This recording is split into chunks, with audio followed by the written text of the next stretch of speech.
iznāk, ka Juris Stukans ir cilvēks, kurš nebauda kolēģi cieņu un viņam neusticās.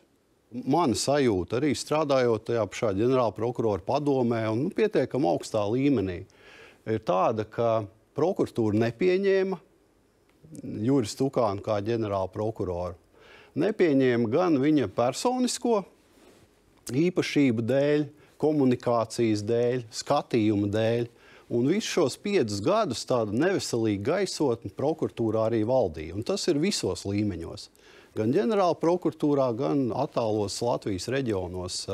Kopējā neapmierinātība bija pietiekami liela, un es ar tādu nebiju saskāries nekad savā prokurora karjerā, strādājot tikai prokuratūrā 25 gadus.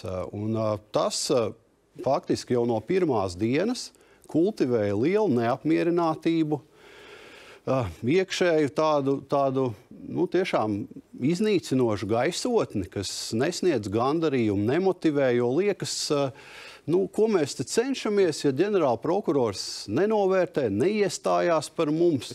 Ko viņš sliktu, bet personiski jums, ko izdarīja? Nav pieņemama šī, teiksim, visa tāda darba procesa, tādas noniecināšana, vienkāršošana, tāds arī šī vārda izvēle, komunikācija. Piedodiet man, ja man pienāk pēc kārtējās ģenerāla prokurora intervijas koridorā nākamajā dienā klāt rajona prokurors, kurš tikko ir strādājis prokuratūrā un saka, ka viņam ir kauns, kā ģenerāla prokurors runā televīzijā vai radio. Kur vēl tālāk? Un tas visu šo 5 gadu gaitā prokuratūrā tā muļājās arī ap to.